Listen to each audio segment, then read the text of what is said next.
La guerra no la gana Estados Unidos. La Segunda Guerra Mundial la gana Rusia. El Ok. ejército rojo está compuesto de un montón de salvajes que Sí, sí, arrasaron con todo lo que había entre Moscú y Berlín. sí. Vení, espérate, ¿Estamos? ¿vos me estás diciendo que Hollywood nos engañó? Pero por supuesto.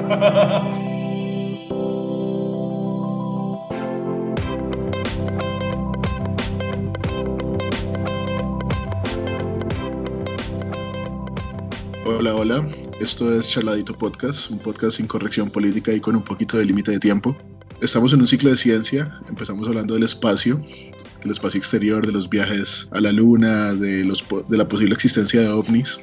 Y una de los temas que surgió en la última charla fue que en la luna hay helio 3 y parece que el helio 3 es muy valioso para la explotación nuclear. Quiero recordarles que estamos en Facebook, en Instagram y en Twitter, donde publicamos los capítulos. Nos pueden escuchar en Spotify, en Deezer, en SoundCloud y en YouTube. Pueden ver los capítulos, nos pueden ver las caras también. Uy, no, las Y caras no. Hay que proteger a la familia. Si uno se pone la máscara no es por uno, sino por los seres amados. ¿Cómo nos van a exponer así, gordo? Pero bueno, nos pueden seguir, nos pueden compartir si les gusta lo que hacemos, si les gusta lo que escuchan. Y pues como dije, hoy vamos a hablar de energía nuclear. ¿Qué tal si empezamos con un poco de historia? No sé si el primo sabe de pronto cuándo comienza la carrera nuclear. Historia, energía nuclear, es un tema muy interesante y muy polémico, porque alrededor hay miedos, hay reservas, está la sombra del cáncer, por ejemplo, está la sombra de los accidentes de los que tenemos conocimiento, Chernobyl o Chernóbil, no sé realmente cómo se pronuncia, el accidente nuclear en Japón, por supuesto las bombas nucleares en la Segunda Guerra, pero el asunto es muy interesante académicamente hablando. Todo arranca en 1938 en la Alemania nazi. Resulta que los alemanes tienen una muy fuerte tradición de profundidad y de nobleza en lo que a la química y a la física se refiere. Han llegado a tener enormes mentes al respecto, como Einstein, como Planck, gente muy sesuda, gente con una cabeza divinamente amoblada. Y en el caso de la energía nuclear, pues la tradición continúa. En el 38, dos químicos, me honra decirlo, dos químicos, un señor Fritz Strassmann y Otto, y se me va el apellido, no tengo ni idea de alemán. Y el que considere que estoy pronunciándolo mal, por favor dígalo, porque yo no tengo ni idea de alemán. Se encuentran con que los neutrones, por bombardeo, pueden desintegrar el átomo de uranio y producen el elemento bario. Y en el proceso se desencadena una importante cantidad se libera una importante cantidad de energía. Lo repetiré porque es importante, este es el detalle importante, además es contexto. Neutrones bombardeando átomos de uranio, produciendo bario. Esencialmente dañan el uranio, el átomo de uranio. Ellos realmente no vieron con toda claridad, es lo que se dice, pero una amiga, la señora o señorita en esa época, Liz Meitner, lo interpreta y lo llama fisión y lo publica en la revista Nature. Y eso fue una bomba, porque la lectura del artículo era absolutamente transparente en cuanto al detalle fundamental, y era que era un descubrimiento en la Alemania nazi y con la cantidad suficiente de uranio, básicamente podían tener un nuevo tipo de bomba.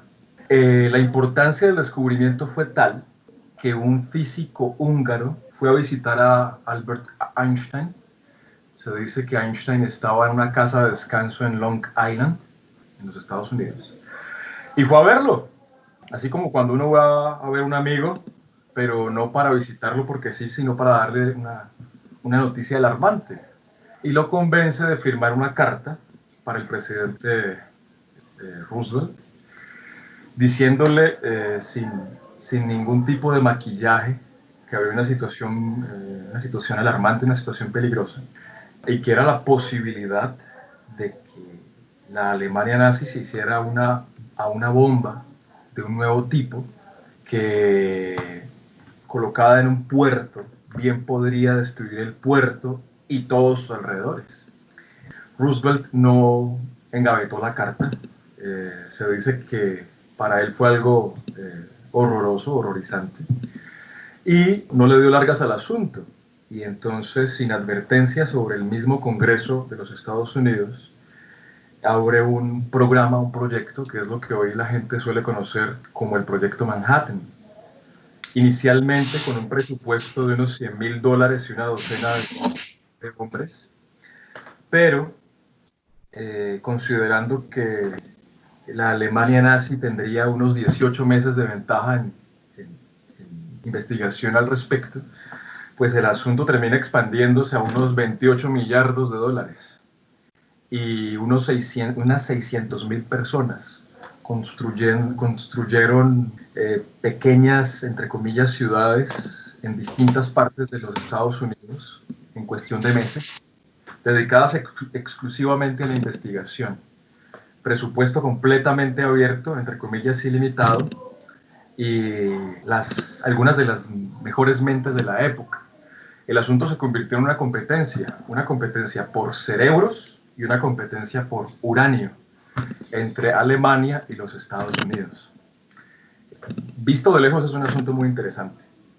Y Roosevelt elige en la parte científica un señor Robert Oppenheimer. ¿El tal Oppenheimer? Ese tal Oppenheimer. Resulta que ese tal Oppenheimer en esa época no era considerado como el mejor en su campo.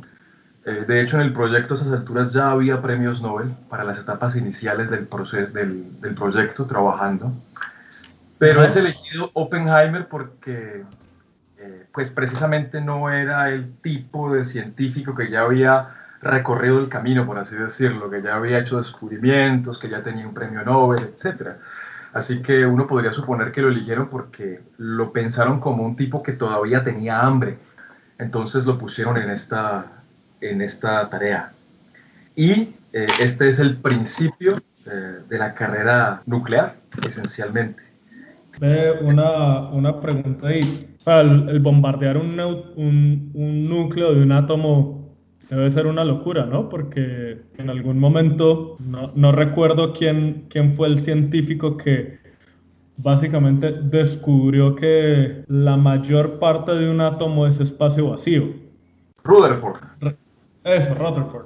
Pero entonces básicamente lo que recuerdo es algo así como, es una placa de oro tremendamente delgada y empiezan a disparar partículas y resulta que es como que el 95% de las partículas pasan a través de la placa. Sí, Entonces, sí. el descubrimiento del man esencialmente es pues aproximadamente el 95% o tal vez más de un átomo tiene que ser espacio vacío. Sí. Y lo que cuentan es que después de eso, al día siguiente, al man le daba miedo pararse de la cama. Porque se iba a ir a sentía que le daba miedo caerse porque, pues, o sea, es como que, claro, el 90% es espacio vacío. Sobre la que estás parado es espacio vacío. Eso es muy loco, ¿no? Como ciertos científicos, y ahorita hablando pues del asunto de la bomba atómica, ¿cuál será el miedo que tienen los científicos frente a sus propios descubrimientos, ¿no? O sea, me imagino que esa gente, aún sabiendo lo que estaba haciendo, pues debía sentir pánico, ¿no? Sí, lo que pasa es que, bueno, hay que recoger los dos puntos. Primero, lo que dice Juan es cierto. A mí me gustan mucho las metáforas. Las metáforas son muy útiles para entender y para explicar. Un átomo, la situación de un átomo es la de un balón de fútbol puesto en el círculo central de un estadio, digamos un estadio de 20,000 personas, y solamente ponga 5,000 en las tribunas. Y ponga 3 o 4 personas en la cancha. suficientemente dispersas. Esa es la situación de un átomo. Es esencialmente espacio vacío. Esa es la descripción metafórica del átomo en cuanto a espacio. Y lo que dice el gordo es cierto. De hecho, hay una grabación de Robert Oppenheimer lamentándose por el trabajo en el proyecto Manhattan. El tipo sabía unas 7 lenguas, leía las escrituras sagradas del hinduismo, y citando a estas escrituras, él, y lamentándose por la situación de la bomba atómica, él se llama el destructor de los mundos. Se lamentaba en 7 lenguas, incluido élfico. Se lamenta por la gran destrucción que puede causar la bomba. ¿Sí? Ve, pero bueno, ¿en qué momento Estados Unidos crea la bomba atómica? Y no sé si los nazis alcanzan a crearla también, pero ¿en qué momento pasamos de la bomba a los reactores nucleares? Claro, ese es un excelente punto. Pasamos de la bomba a los reactores nucleares debido a que el trabajo en torno a la energía nuclear precisamente es uno que implica la liberación de cantidades de energía aberrantes. Por ende, uno puede hacer la extrapolación y entender que se puede usar para evaporar agua, de manera que ese vapor pueda mover turbinas que a su vez alimenten motores eléctricos y así hacer una producción eléctrica de energía, una transformación de energía, de lo nuclear a lo eléctrico. Esa es la razón de ser de la denominada energía nuclear. Pero sabemos cuál fue el contexto como social en el que dijeron como, bueno, ya tenemos esta tecnología, empecemos a aplicarla en generación de energía. Ahí lo que ocurre esencialmente es que la carrera nuclear ya no es contra los nazis. La guerra, contrario a la creencia popular, no la gana Estados Unidos. La Segunda Guerra Mundial la gana Rusia. Los soviéticos, exactamente. ¿Ya? El Ejército Rojo está compuesto de un montón de salvajes que arrasaron con todo lo que había entre Moscú y Berlín. Sí. Vení, espérate, ¿vos me estás diciendo que Hollywood nos engañó? Pero por supuesto. Totalmente. Por supuesto. Bueno, entonces el Ejército Rojo arrasa. Básicamente, Estados Unidos llega a decir, salve la patria, cuando ya el Ejército Rojo había barrido con casi toda la expansión Alemania hacia el oriente. Y los rusos aún lo dicen. Cuando los gringos hablan de que ellos ganaron la guerra, los rusos les muestran los cementerios. Porque finalmente fue después de la batalla de Leningrado que el asunto eso fue un acabose. Entonces los rusos acabaron con buena parte de todo el esfuerzo militar alemán. Y los Estados Unidos llegaron a celebrar, básicamente. Pero después de eso, aparecen 2 operaciones en las que se reparten, si se quiere, a los científicos nazis. Sé cuál es el nombre de la de Estados Unidos, se llamó Operation Paperclip, pero no recuerdo cuál fue el nombre de la operación por parte de la Unión Soviética. Esencialmente lo que hacen es ir y buscar a estos científicos alemanes, que eran unos cracks y que estaban adelante de todo el mundo en absolutamente todo. En magia negra. Y los ponen a manejar muchas de las operaciones en Estados Unidos y en la Unión Soviética. De hecho, el primer director de la NASA era un científico nazi. Carajo. Y Estados Unidos en ese momento se dio cuenta que llevaba por lo menos 10 años de atraso con respecto al desarrollo de cohetes y misiles balísticos. Ahí está metido Von Braun. O sea que entonces, ahí mismo Estados Unidos se da cuenta de que está atrás de la Unión Soviética y es donde comienza la Guerra Fría. Está atrás de Alemania. O sea, Alemania no tenía posibilidades de ganar la guerra porque no tenía posibilidades de industrializar los desarrollos científicos que había tenido. Pero van y buscan a los científicos alemanes, se los llevan para Estados Unidos y los ponen a dirigir un montón de programas estatales, ¿ya? El programa de energía nuclear separa en el uranio porque es inestable. Esencialmente lo que ocurre es que hay un momento en donde se plantean la necesidad, se plantea la opción entre uranio y torio. Y se dan cuenta que el uranio es inestable, por lo tanto genera reacciones en cadena. Y por lo tanto, esa investigación en energía nuclear se iba a poder utilizar para armas nucleares. Mientras que, como el torio no es inestable, el torio no genera reacciones en cadena. Entonces, con el torio vos podés jalar el cable en cualquier momento y detenés el asunto, detenés la reacción. Eso no es algo que sea deseable para las armas nucleares. Entonces se prioriza el uranio porque es inestable. Entonces, hay más investigación en uranio y por eso se usa en las plantas nucleares. De pronto el primo ahí puede resolver y puede hilar. Ahí hay que hacer una anotación. No cualquier uranio sirve. No voy a usar lenguaje técnico porque no es la idea. Sí, los libros están llenos de lenguaje técnico y la idea es poder compartir. Si yo tuviera que escribir un libro, en una página estaría el lenguaje técnico y en el paralelo estaría la metáfora. Es más chévere así. Imaginen 4 niños idénticos, pero en una misma cuadra de 4 casas. Cada niño vive en distintas casas, pero son físicamente idénticos. Vamos a llamarles Juan. Todos son Juan, porque son físicamente idénticos. Todos son Juan Pérez.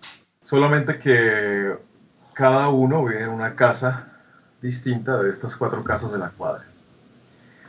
Como todos son lo mismo, esencialmente les llamaré isos, el prefijo que significa igual.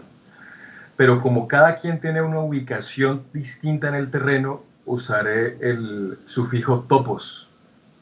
Entonces, los 4 Juan Pérez son 4 isótopos de Juan. Ya no son clones de Juan, son isótopos de Juan. ¿Vale?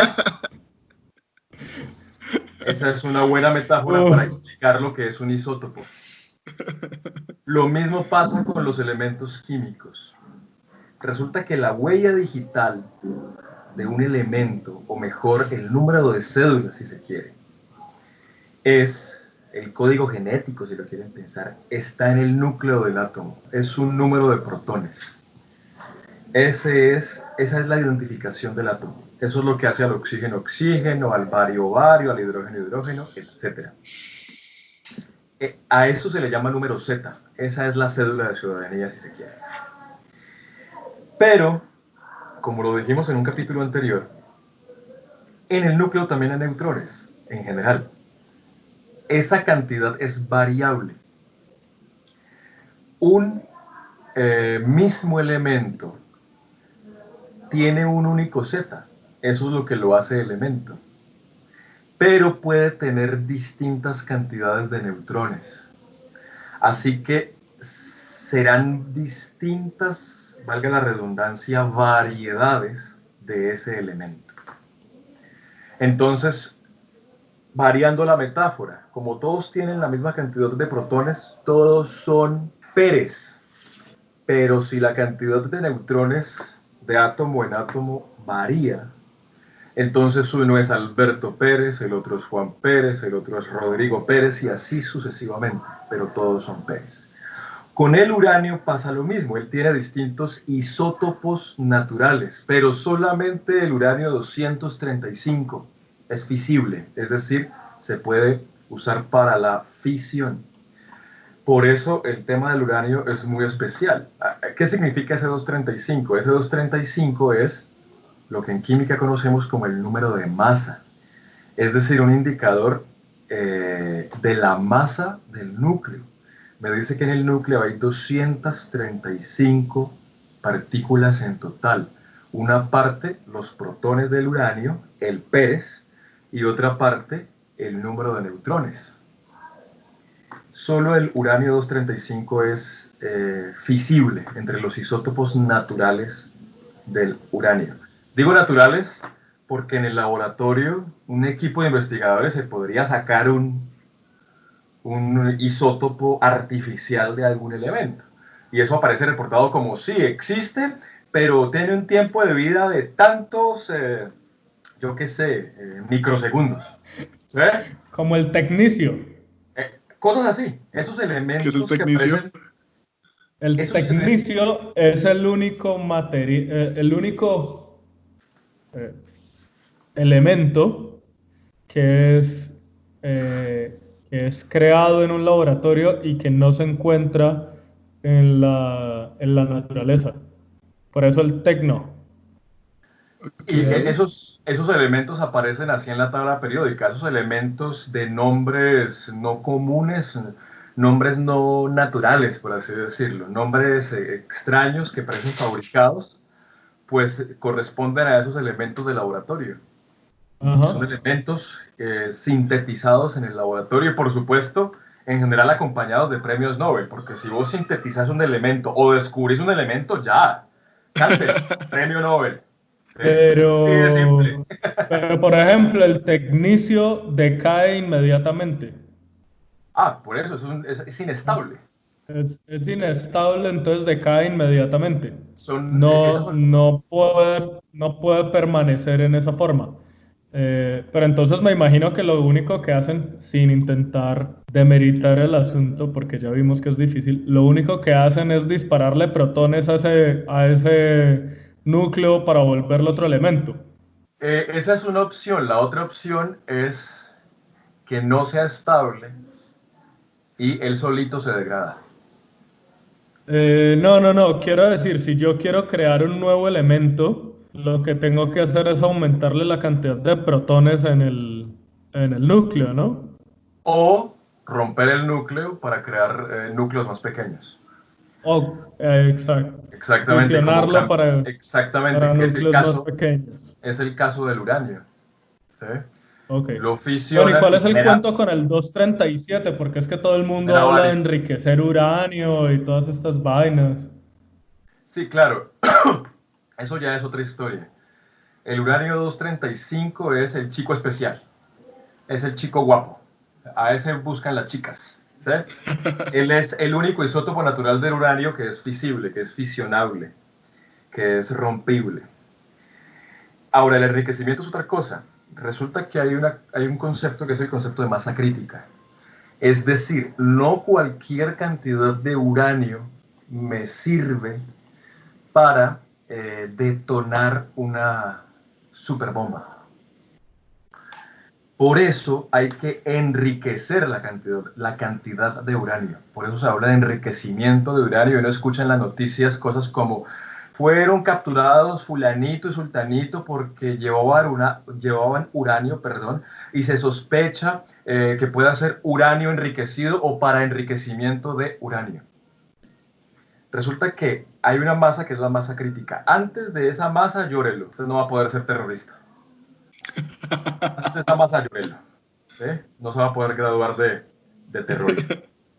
Tiene que enriquecerlo hasta llegar a esa masa a partir de la cual se desata significativamente energía. Si no, no es posible. Si no, va a O tener sea, si no va a tener a un partir de la inicio cual se nada genera más. la reacción en cadena que no puede ser detenida. Sí, sí, se puede Ok. ver así si se quiere. Por eso se habla de enriquecimiento. Y por eso, pues no se puede tener una bomba atómica con uranio así como así. Y volviendo al punto de lo que estábamos hablando ahora, que preguntó el gordo de la carrera por la bomba atómica, etc. Sí, en los 60 aparecen programas de usos no bélicos de energía nuclear. Por ejemplo, el gobierno de los Estados Unidos tenía un programa que se llamaba Átomos para la Paz. De ese programa, que es de las épocas de Eisenhower, sale el reactor nuclear que el gobierno de los Estados Unidos le dona a Colombia. Eso fue en los años 60. Se empieza a implementar en el 65. El periódico cuyo nombre no recordaba, que lo promocionó de manera morbosa, era El Espacio. Ese periódico desapareció. Te dije, una variación del caleño. Ya recordé el nombre del otro químico, Otto Hahn. Ahí dejo el apunte. Okay. Era Aquí, como para contarles una historia del Caleño, famoso periódico amarillista de Cali, léalo antes de que se coagule. En el año 86 había Mundial de Fútbol en México. Y no recuerdo si fue en el año 86 o en el año 85, hubo un terremoto en Ciudad de México. Terrible, terrible. Todo el mundo, pues aquí en la ciudad, se hacía la imagen de qué es lo que va a publicar el Caleño. Van a mandar sus periodistas y van a tomarle la foto a toda la gente ahí aplastada, que le faltan miembros y todas estas vainas. Pues no, señor, porque eso no es el amarillismo. La portada del Caleño fue: sí hay mundial.